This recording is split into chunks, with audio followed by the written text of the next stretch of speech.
Welcome to Confessions by Banana Ketchup. How can I protect my house and family without pissing the ghost off? Most people in my house have experienced this ghost, and me, my mom and sister have all had encounters and a general understanding that there is something here. It's a new house we built in 2005, and around 2010 to 2012 we experienced basic hunting stuff. Footsteps in the night, disappearing objects that are later found in obvious spots we checked, shadow people who come into the room at night, hearing voices or sounds, children laughing that can't be explained. My mom in 2012 says she heard children playing in my sister's room and went in and nobody was there. She walked into the bathroom where if you keep the door open, you can look directly at my sister's bed, and she says she saw an impression on the bed of someone sitting on the blankets, as if an invisible person was sitting on a bed, and she saw an indentation. Nobody's too scared as it's been a while since anything serious has happened, but I'm starting to feel the presence again. I was home alone yesterday and heard the smoke detector going off. Not the whole house, just sounded like the basement. But when I left my room, it immediately stopped. This is following weeks of footsteps when nobody's around and voices I've heard that sounded like they're coming from above me. It got so bad that I looked into the attic, which is essentially a crawl space, because I was scared someone was living in our house without us knowing. I know it's dumb, but I've heard stories and people who have left cameras see homeless people stealing food, and that might be one of the scariest things for me. But yeah, nothing too serious has been happening recently, and I'm scared to post this as it might wake up the spirit as I put my energy into this post. But I need to know some solid techniques to bless my house, or maybe get rid of this spirit without making it more angry. This is a new house, so I think it's connected to my mom in some way, as she has experienced the most paranormal activity of anyone. Hope I have enough info on the situation. Any advice will be helpful. Also, I do not want to bring in a medium or priest. I'd rather handle this myself, as it's been something bothering me for years, so I really want literal techniques to expel this ghost. Thanks. TLDR. Ghost has been haunting us in minor ways for years, and it is starting again. I need ways to bless the house and get rid of this thing without making it angry and without it getting worse. Thank you, Doc Seuss, the author. My stepdad just died, but he's made sure to let us know he's with us. My stepdad had Lewy body dementia. A month ago, he was admitted to a care home due to his increasingly erratic behavior and my mother's inability to care for him physically any longer. Truly, she waited as long as she could. He'd been sick since at least 2017. Despite the move to long-term care, he still mostly recognized us, though he lapsed into extended silences and became confused pretty frequently. Since I live far away, I enjoyed our FaceTime calls, and so did he. Because of COVID, he wasn't allowed visitors for the first couple weeks at the nursing home. This was hard, as it meant my mother could not visit him or FaceTime me while she was there, and he wasn't able to make calls himself. I began harassing the staff to FaceTime me with him. It took over a week for them to do so. When the support worker video conferenced me and my daughter, it happened to be the same day he was cleared for visitors with a negative COVID test, so my mom and brother both get one done in order to see him as soon as possible. The worker told us it would likely be a short call because he was sleeping. She turned the iPad towards his bed. I saw only the back of his head, and I absolutely panicked. Seeing the slight tremble of his body beneath the blankets, I was inexplicably overcome with a sense of pure fear. He was dying.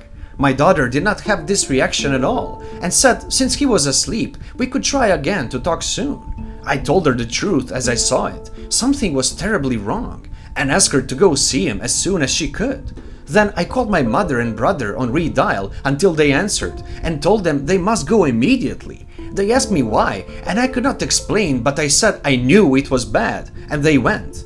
Luckily, my mom and brother's results came back, and they rushed to his bedside. He couldn't open his eyes, and we all confirmed he had gotten worse. I told my husband I was leaving in the morning to drive the 3 provinces away to see him. I would have been forced to wait days for a flight, so I felt this was the only option because it couldn't wait that long. My husband doubted his dying could be so certain or so imminent, but didn't argue. I spoke to my brother and we decided not to tell my mom that I was coming. We didn't want to make her anxious and worried. I did ask my brother to tell my stepdad though, and specifically to tell him to wait for me. My brother said when he told him, he actually opened his eyes and tried to sit up. It was so unexpected. The following morning, I began the 18-hour drive. In that time, my stepdad deteriorated further. 13 hours into the trip, I felt as though I could have driven the whole distance without even stopping. I wasn't tired at all, but I stayed at the hotel anyway to get some sleep. I arrived the next day before lunch. It shocked the absolute heck out of my mother to find me standing in the lobby of the nursing home, waiting for her to come out of his room. She burst into tears at the sight of me.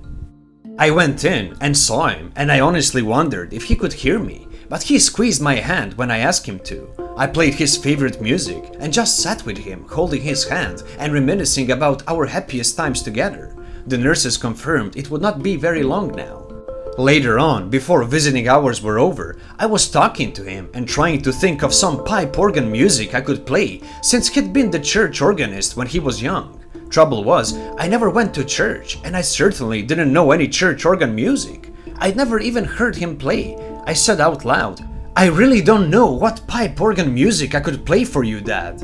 And that's when I heard his voice in my ear, as clear as if he were sitting right next to me. He said, "Play Nearer My God to Thee." I didn't even have time to register that. I have no idea what that song is. I just looked it up on my phone and played it. It was a lovely, sad sounding hymn. I told him how much I loved him, how I would miss him, and that he shouldn't be afraid. The song ended. Each of us said our good nights, and then we went home, exhausted. The hospital called a couple of hours after we got home. He passed away. He had waited for us and hung on until we got there to say goodbye. At his funeral, the pastor spoke about how cardinals were his favorite birds, and how for thousands of years they've been considered to be messengers from the spirit world. Of course, I wondered to myself if he might send us one. The next morning, my daughter and I drove to get coffee. I was absently looking at the fence that ran alongside the drive-thru, where a flock of starlings sat in a row, except I saw a flash of red. A lone cardinal was among them, and he hopped up on the fence, stopped and stared right at us. I rolled the car forward in the long lineup, and we were shocked to see the cardinal hopping along the fence next to us. He was following us. It was absolutely surreal. He paced beside us for probably a full 90 seconds. My daughter finally pulled out her phone to capture this image. I told my mom this story, and she said, "You are not going to believe this. Yesterday, your brother heard a crash in his bedroom and went in to find a snow globe just randomly fell from a shelf. It was the one your stepdad got him. It had shattered, and inside was a cardinal, now broken off its perch. He took it as a sign that he's finally a free bird. He glued the cardinal back on the branch and put it back on display to remind him. Go ahead and say it was all a big coincidence, that we arrived just in time by chance, that the hymn was tucked away somewhere in my subconscious, that cardinals are common, that the snow globe just fell down. I don't accept that. My daughter has no belief in afterlife, God, or spirit realms whatsoever, but even she was moved by seeing this. She had an incredible bond with my stepdad. In fact, she was his last visitor before he passed away. That was perfect timing too. I told her later that Cardinal was not actually there for me. Her grandpa had came for her. Rest in peace, Dad. We heard you loud and clear. We love you too. TLDR, my stepdad sent us messages both before and after he passed away. Thank you, bluemavis, the author.